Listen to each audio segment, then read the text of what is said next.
હસમુખાનંદજી રોકજો, હસમુખાનંદજી રહેજો.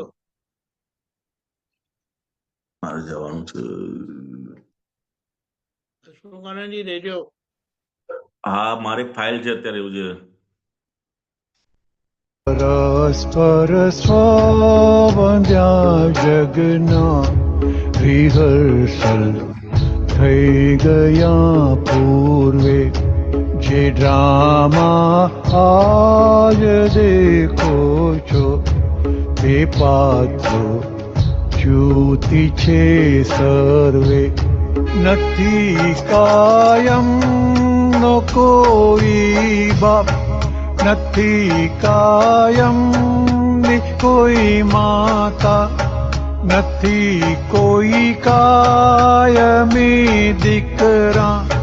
કુટુંબ ઘર નાટ્ય લોક ભાષા, મળી સત્તા જે પુણ્યથી, અને ત્યારે બન્યો આડો.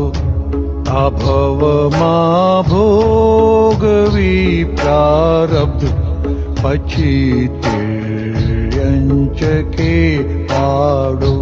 જાને સુખ દેનારો બન્યો જ્યાં માનવી વ્યવહાર, તે જીવને ક્યાંય નો હે દુઃખ.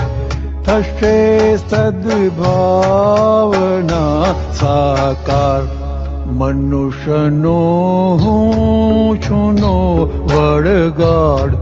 નથી શાસ્ત્રોથી નીકળતો, ખપે જ્ઞાની પુરુષ કૃપા.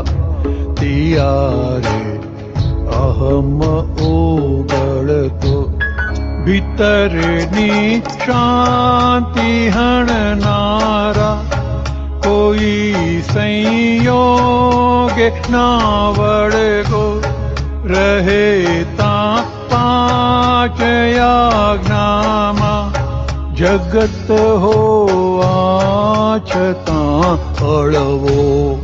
દવાખાને જઈ જુઓ બળતરા કેવી દાજાની. તૂટેલા હાથ પગને જો, દુખી ત્યાં પણ પીડાયાથી. રહે સંસારમાં વૈરાગ, જુઓ જો ઠાઠડી બળતી. જગત સંયોગ છે નશ્વર, છે પર પોટી કરમ ગલતી. બધું સરખું નથી જગમાં, ઇફેક્ટિવ જીવતા ત્રિકરણ. બીજાને સુખદાયી થા તો ધન્ય થઈ ગયું જીવન.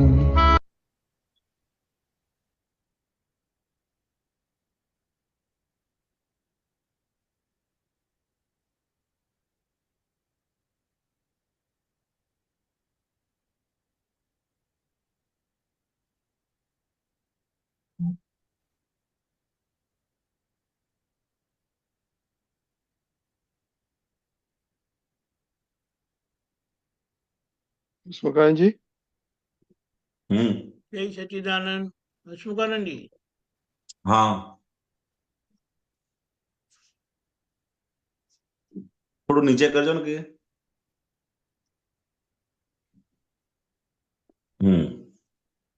આ સમજણમાં શું કહે છે કે દાદા ભુવન કહે છે કે અરસપરસના આ મન વચન કાય રૂપી જે સામસામું જગત બંધાયું છે તેવું જ પાછું આવે છે.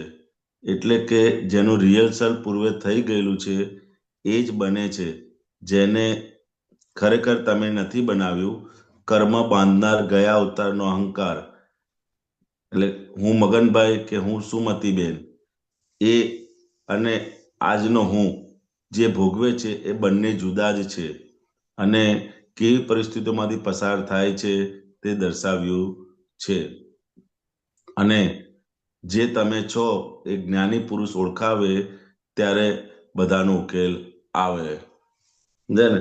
એટલે કહે છે કે પાછલા અવતારમાં જે હું હતો અને આજનો હું એ બે અલગ અલગ છે. ભોગવે છે કોણ? તો કે આજનો હું. અને કરેલું છે કોને? તો કે પાછલા અહંકારે કરેલું છે.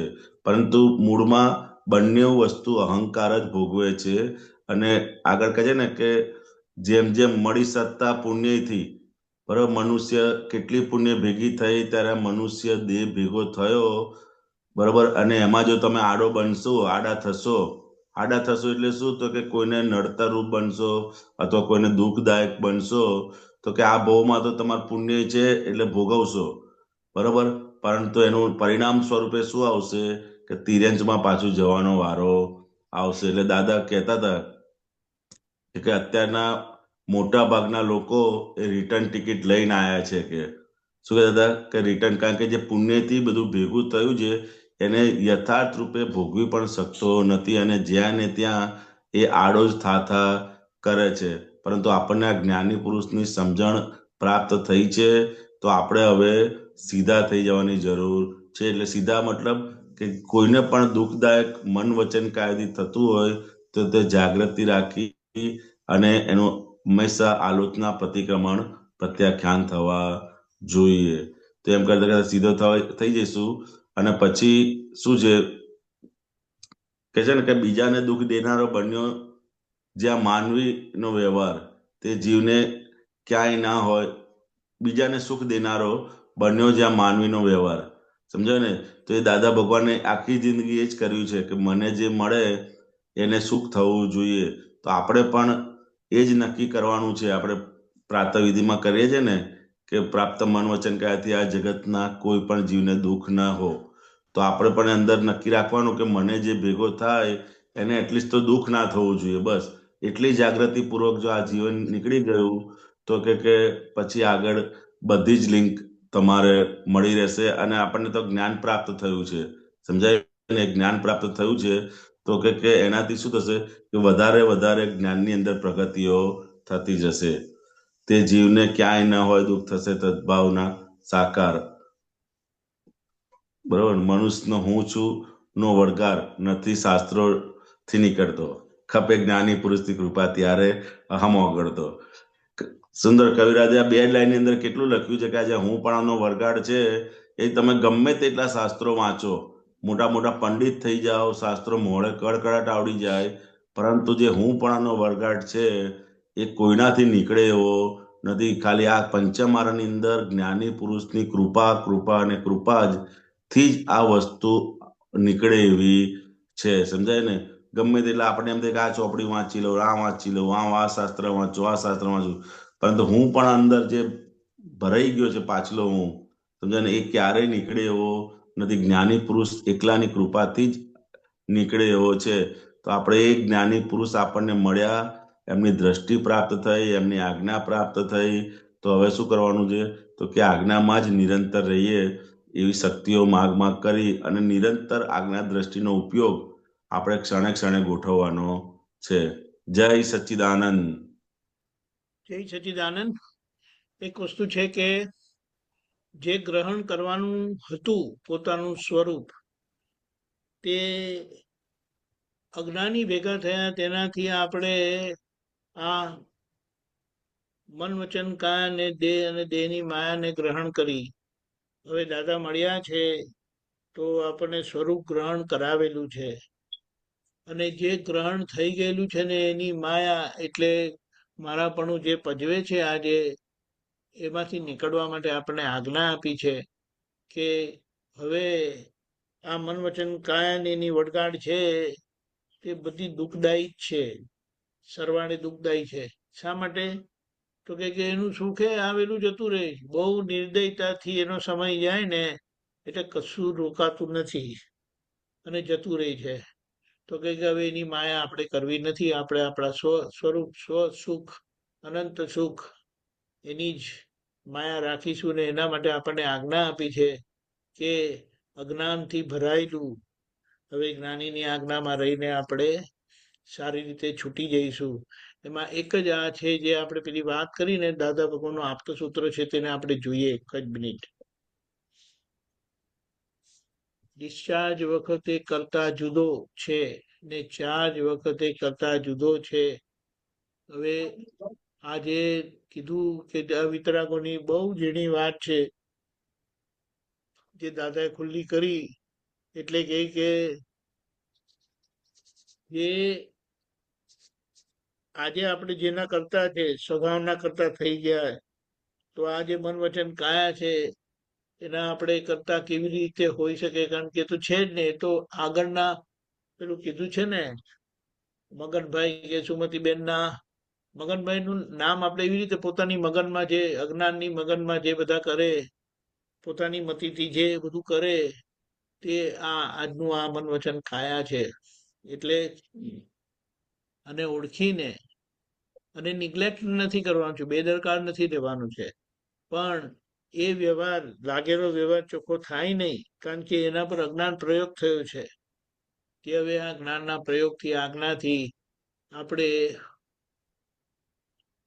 એને મુક્ત કરવાનો છે. આપણે મુક્ત થઈ ગયા, આ વ્યવહારને મુક્ત કરવાનો છે. એ કહે છે કે તમે મુક્ત થયા, તમને જ્ઞાની પુરુષ મળ્યા તો તમે મુક્ત થયા, હવે તમે મને મુક્ત કરો, કારણ કે એ સત્તા હવે તમારા હાથમાં છે. જે જ્ઞાનીની હાથમાં સત્તા હતી એનાથી તો એમણે તમને તમારું સ્વરૂપ આપી દીધું. એટલે આને લક્ષ્મી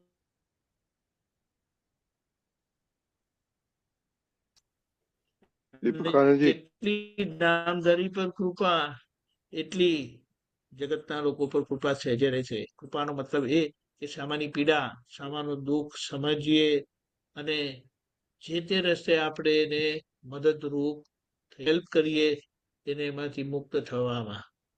જય સચ્ચિદાનંદ.